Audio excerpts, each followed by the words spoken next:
तो गाइस कैसे हैं आप सब लोग। मैं हूं आपका दोस्त अरसलान और आप देख रहे हैं मेरा चैनल मांगा पीक। तो गाइस ब्लीडिंग फेट के एपिसोड 01 के साथ हाजिर हूं। तो एक्सप्लेनेशन स्टार्ट करने से पहले आपको बता दूं कि दूसरी series I will become the strong, उसके ऊपर कुछ कॉपीराइट इश्यूज थे जिसकी वजह से मुझे वो सीरीज को ड्रॉप करना पड़ा। उम्मीद करता हूं कि आपको ये वाली सीरीज भी पसंद आएगी। तो एपिसोड की शुरुआत में एक स्वर्ड मास्टर को दिखाते हैं जो कि एक माउंटेन पीक के ऊपर बैठा होता है। एक ऐसा स्वर्ड मास्टर जो कि अपनी स्वर्ड्समैनशिप की पीक पर पहुंच चुका है। तो वहां पर बैठे बैठे अपने मास्टर के आखिरी अल्फाज बताता है कि मेरे मास्टर ने मरने से पहले कहा था कि तुम्हें तलवारबाजी के पिनेकल पर पहुंचना होगा। तो वो कहता है कि मैं यहाँ पर तलवारबाजी के पिनेकल तक पहुंच चुका। मैं पिछले 100 साल से तलवारबाजी की प्रैक्टिस कर रहा हूं और आज मैं यहाँ पर तलवारबाजी का राजा बन चुका हूँ। लेकिन इसी के साथ उसके मुंह से ब्लड निकलता है। तो वो कहता है कि चाहे मैं तलवारबाजी के पिनेकल पर क्यों ना पहुंच चुका हूँ, लेकिन मैंने सारी जिंदगी सिर्फ प्रैक्टिस की, लेकिन मैं मौत से नहीं बच सकता। मौत आनी ही आनी है और यहाँ पर मौत मुझे आने वाली है। जब मुझे इस बात का एहसास हुआ कि अब मैं यहाँ पर मरने वाला हूँ, तो मैं यहाँ पर ये सोच रहा था कि मैंने अपनी जिंदगी में जो कुछ भी किया वो सारे का सारा बिल्कुल बेकार था। मैं सारी जिंदगी सिर्फ और सिर्फ मार्शल आर्ट्स की ट्रेनिंग करता रहा, सिर्फ और सिर्फ तलवारबाजी की प्रैक्टिस करता रहा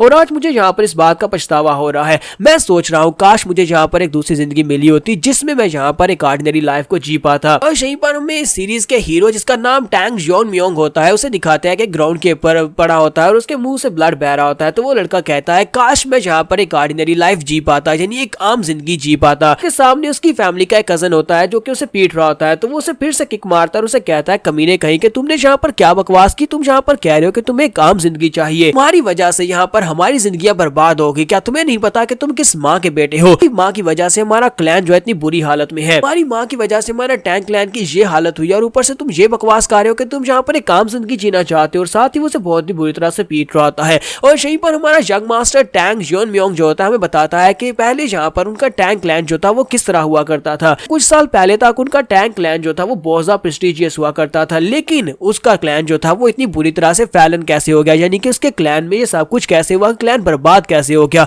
और इतना कमजोर कैसे हो गया। इसके साथ हमें दिखाते हैं कि म्यूरिम में एक नई पावर आई, एक नई पावर जिसको ऑर्डर ऑफ 9 सेक्टर्स कहा जाता था और उसमें एक बहुत ही पावरफुल बंदा था जिसको हीवंस ब्रिलियंस डीमन लॉर्ड कहा जाता था और उसका नाम योन जोंग युग था। तो हीवनली ब्रिलियंस डीमन एक बहुत ही जालिम इंसान था। जब वो किसी के सामने कोई प्रपोजल रखता और सामने वाला बंदा उसको मना कर देता तो वो उसकी पूरी फैमिली को बर्बाद कर देता। अगर उसे किसी फैमिली की कोई लड़की पसंद आ जाती और वो लड़की के सामने शादी का प्रस्ताव रखता, लेकिन वो लड़की जो नहीं मानती, शादी का प्रस्ताव यही था कि 1 नाइट स्टैंड वाला, तो वो लड़की नहीं मानती तो उसकी पूरे के पूरे क्लैन को बर्बाद कर दिया जाता। और यहाँ पर यही चलता रहा। उसने बहुत सारे क्लैंस को इसी तरह उजाड़ दिया क्योंकि उसे हर जगह पर से कोई ना कोई लड़की पसंद आ जाती थी। और उसके बाद टैंक क्लैन की बारी आई, उसे टैंक क्लैन में एक लड़की पसंद आ गई। तो टैंक फैमिली में उस वक्त एक बहुत ही खूबसूरत लड़की हुआ करती थी जिसका नाम पॉइजन फिनिक्स था, जिसे टैंक जीजे कहते हैं। टैंक जीजे जो है हमारे हीरो योन मियोंग की मदर भी है। अब उसे वो लड़की पसंद आ गई तो उसने यहाँ पर शादी का प्रस्ताव भेजा, लेकिन जीजे को वो बिल्कुल ही पसंद नहीं था। इसी वजह से उसने यहाँ पर हमारी फैमिली टैंक फैमिली को टारगेट किया।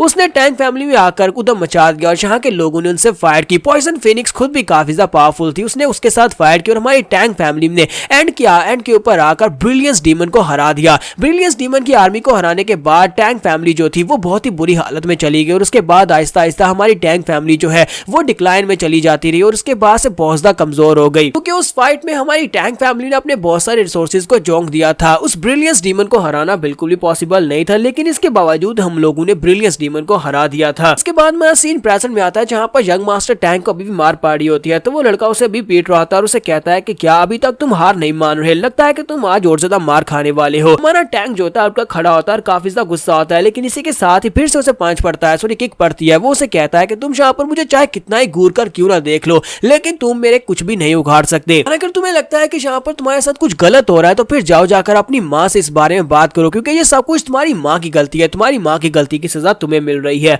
और वो उसे पीटने के बाद वहां पर से चले जाते हैं, जबकि हमारा योन मियोंग वहीं पर ग्राउंड के ऊपर पड़ा होता है और कहता है कि ये मेरी डेली लाइफ है, मैं हर रोज अपने घर से निकलता हूँ किसी काम से, लेकिन ये मेरे कजिन जो है ये मुझे बहुत ही बुरी तरह से पीटते हैं और इन सभी लोगों का ये करना गलत भी नहीं है क्योंकि मेरी माँ की वजह से, मेरी माँ ब्रिलियंस डीमन को पसंद आ गई थी जिसकी वजह से हमारी फैमिली डिक्लाइन में चली गई और ये सभी लोग मेरी माँ का गुस्सा मेरे ऊपर उतारते हैं। मेरी माँ भी हमेशा अपने घर में बंद रहती है क्योंकि जब वो घर से बाहर बाहर निकलती है तो उसके बाद उसे भी लोग तंग करते हैं। तो हमारा श्योनम्योंग जब घर वापस आता है तो उसकी माँ देखने के बाद उसे कहती है तुम इतने लेट क्यों आए हो। फिर साथ ही वो हैरान होकर आगे बढ़ती है और कहती है तुम्हें क्या हुआ बेटा, तुम्हें क्या हुआ, चेहरे के ऊपर ये स्कार्फ क्यों है, लगता है कि तुम्हें किसी ने मारा है, बताओ मुझे तुम्हें किसने मारा है। तो वो हंसते हुए कहता है नहीं माँ ऐसा कुछ भी नहीं है, मैं तो बस आते हुए गिर गया था। और इसी के साथ ही उसके मुंह से ब्लड बहना शुरू हो जाता है। तो उसकी मॉम भागती हुई आगे बढ़ती है और उसे कहती है कि तुम मुझसे झूठ बोल रहे हो, मुझे पता है कि लड़कों ने तुम्हें फिर से मारा है, बताओ किस लड़के ने तुम्हें मारा है, मैं जाकर उसे सबक सिखाऊंगी। तो वो कहता है नहीं नहीं माँ ऐसा कुछ भी नहीं है, मैं तो आते हुए सीढ़ियों के ऊपर से नीचे गिर गया था, ये सारी चोटें वहीं से लगी हैं।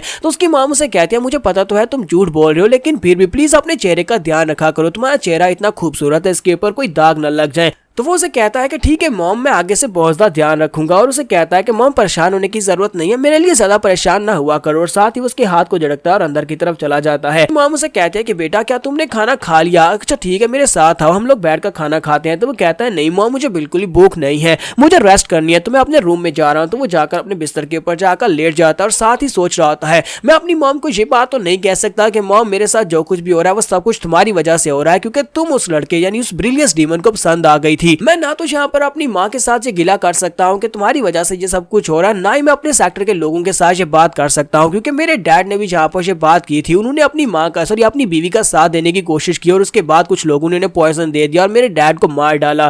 काश मेरे डैड यहाँ पर जिंदा होते तो हो सकता था मेरे हालात अलग होते, काश मैं यहाँ पर इस हालत में नहीं होता अगर मेरे डैड मेरे साथ होते, या फिर मेरी भी वही हालत होगी अगर मैं यहाँ पर अपनी मॉम का साथ देने के लिए उनके लिए आवाज बनूंगा। नेक्स्ट सीन में फिर से सुबह का दिखाया जाता है। सुबह होती है और हमारा टैंक श्योनम्योंग जो होता है बाहर जाता है। बाहर जाने के बाद उसके कजन उसे फिर से पीटना शुरू कर देते हैं, वो उसे बुरी तरह से पीटते हैं और उसे कहते हैं लड़के तुम हमेशा यहाँ पर बाहर क्यों चले आते हो जबकि तुम्हें पता है कि बाहर आने के बाद तुम्हें मार पड़ेगी। वो उसे बाल से पकड़ता है और उसे कहता है कि अपना ड्रामा बंद करो, चलो जल्दी से अब यहाँ पर हमारे सामने भीख मांगना शुरू करो, क्योंकि अभी तो यहाँ पर शुरुआत हुई है, आज हम लोग तुम्हें कल से भी ज्यादा बुरी तरह से पीटने वाले। और फिर साथ ही वो उसे एक जबरदस्त पंच मारता है। तो वो उसे पंच मारता है तो हमारा टैंक ग्राउंड के ऊपर गिर जाता है और साथ ही साथ वो ये सोच रहा होता है मुझे यहाँ पर और कितना ज्यादा बर्दाश्त करना पड़ेगा, मुझे और कितना ज्यादा इसी तरह की जिंदगी को गुजारना पड़ेगा, मैं इस जिंदगी से बहुत ज्यादा तंग आ चुका हूँ। और इसी के साथ ही उन लड़कों को पीछे से आवाज आती है, कोई उनसे कहता है जरा रुको। तो ये सभी लोग रुक जाते हैं और पीछे देखते हैं कौन है। उनके पीछे एक और लड़का आता है, ये भी टैंक फैमिली का एक डिसाइपल होता है। तो उसके हाथ में कुछ नीडल्स होती है। तो वो उनसे कहता है कि तुम सभी लोग अब बस भी करो, मुझे लगता है कि अब यहाँ पर मेरी बारी है, मैं श्योनम्योंग के साथ कुछ और खेलना चाहता हूँ,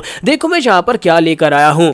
तो टैंक मूनचन उसे कहता है कि मुझे ये बताओ कि इस बार तुम यहाँ पर क्या लेकर आया, तुम हर बार यहाँ पर अपने नए खिलौने लेकर आते हो ताकि तुम इसे यहाँ पर इसके ऊपर ट्राई कर सको, इस बार श्योनम्योंग के लिए क्या लेकर आए हो। तो वो उसे कहता है कि इस बार मैं कुछ बहुत ही स्पेशल लेकर आया हूँ, क्योंकि हम सभी लोग यहाँ पर यंग पैट्रियार्च की पोजीशन के लिए आने वाले कंपटीशन में हिस्सा लेने वाले हैं। तो मैंने यहाँ पर अपने लिए कुछ पॉइजनस नीडल्स बनाई है और मैं इन पॉइजनस नीडल को इसके ऊपर आजमा कर चेक करना चाहता हूँ क्या इनके अंदर जो पॉइजन है वो काम करता है या नहीं। तो इस लड़के का नाम टैंक जोंगरियोंग होता है। टैंक जोंगरियोंग अपनी एक नीडल को उठाता है और उसके ऊपर पॉइजन लगा होता है, जबकि दूसरा लड़का जो होता है वो जल्दी से जंप करते हुए हमारे म्योंगड्योंग के ऊपर चढ़कर बैठ जाता है ताकि वो हिले नहीं। तो म्योंगड्योंग बेचारा जो होता है उसके वजन की वजह से ही वहां पर चीखे मारना शुरू कर देता है। तो वो लड़का उसे कहता है कि अब बस भी करो, नीडल के साथ कोई तुम यहाँ पर मरने वाले नहीं हो, और वैसे भी अगर नीडल गलत लगी तो फिर तुम्हारी कल्टीवेशन क्रिपल हो जाएगी, इसलिए चुपचाप यहाँ पर बैठे रहो, मैंने तुम्हें इसीलिए तुम्हारे ऊपर बैठा हूँ ताकि तुम्हें फिक्स कर सकूं। इसके साथ ही जोंगड्योंग आगे बढ़ता है और उसे कहता है कि जोंगम्योंग हिलना बिल्कुल भी मत, मैं यहाँ पर तुम्हें मारना नहीं चाहता, एक बार मैं यहाँ पर देख लूं कि ये पॉइजन काम करता है, इसी के साथ ही तुम्हें एंटीडोट दे दिया जाएगा, तुम्हें बस बर्दाश्त करना होगा, तुम्हारी बॉडी के ऊपर जैसे हमें इफेक्ट्स नजर आएंगे पॉइजन के तुम्हें एंटीडोट दे देंगे। इसके साथ ही वो आगे बढ़ता है और उसे कहता है क्या तुम्हें समझ आ रही है, तुम्हें यहाँ पर मरना नहीं है, क्योंकि मुझे अभी और बहुत सारी नीडल्स तुम्हारे पर ट्राई करनी है।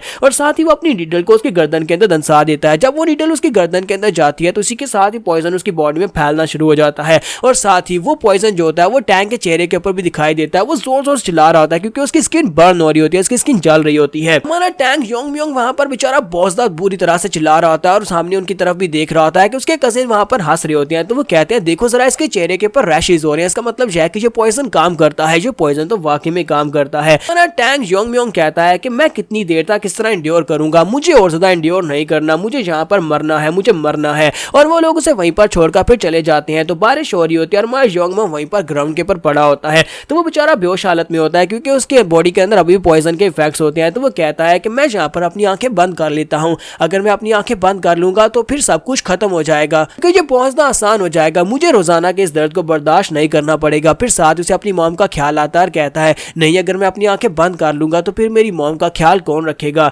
मेरी मॉम उनको कौन प्रोटेक्ट करेगा। मुझे अपनी मॉम के लिए स्ट्रांग बनना है। सारी की सारी मेरी गलती है, क्योंकि मैं बहुत ज्यादा कमजोर पैदा हुआ था और उसके बाद मैं स्ट्रांग भी नहीं बन पा रहा। अगर मैं स्ट्रांग होता तो मैं सभी के सामने खड़ा हो पाता, स्ट्रांग होता तो मैं सभी लोगों से पूछ पाता कि मेरी मॉम की क्या गलती थी। बस यहाँ पर अपने आप को स्ट्रांग बनाना चाहता हूँ, मैं अपने आप को स्ट्रांग बनाना चाहता हूँ ताकि मैं अपनी मॉम को प्रोटेक्ट कर सकूं। मुझे बस इतना ज्यादा स्ट्रांग बनना है कि मैं इतना स्ट्रांग हूँ कोई भी हमें डिस्टर्ब ना करे और मैं अपनी मॉम के साथ यहाँ पर एक नॉर्मल जिंदगी गुजार सकूं। जैसे वो यहाँ पर ये चिल्लाकर कहता है, इसी के साथ ही उसके सामने वहां पर एनर्जी से बनी हुई एक तलवार शेप लेती है। वो तलवार उसके सामने ग्राउंड के अंदर आकर दंस जाती है। तो हमारा योंग उस तलवार की तरफ देखता है और कहता है कि ये क्या, ये तो एक तलवार है, लेकिन ये तलवार यहाँ पर कहां से आई होगी? क्या ये तलवार पहले से यहाँ पर थी, लेकिन मैंने इस तलवार को यहाँ पर पहले क्यों नहीं देखा? तो हमारा टैंग योंग कहता है कि लेकिन ये तलवार बिल्कुल भी अनजानी नहीं लगती, ऐसे लगता है जैसे मैं इस तलवार को पहले से जानता हूँ। और वो आगे बढ़ता जाकर उस तलवार को अपने हाथ में पकड़ता है। जैसे वो तलवार को हाथ में पकड़ता है उसकी बॉडी से जबरदस्त एनर्जी निकलती है। वो कहता है कि ये क्या, मुझे ऐसा लगता है जैसे ये तलवार मेरी है। इसी के साथ ही हमारे योंग के सामने उसकी पुरानी लाइफ जो होती है वो पूरी तरह से रिवाइव हो जाती है। उसकी पूरी लाइफ उसे दिखाई जाती है कैसे वो इस तलवार के साथ अपने आप को प्रैक्टिस करता रहा है। वही मार्शल आर्टिस्ट जो हमें शुरुआत में दिखाया गया था वो हमारा योंग ही था, जो अपनी पिछली लाइफ में तलवारबाजी के पिनेकल तक पहुंच पाया था।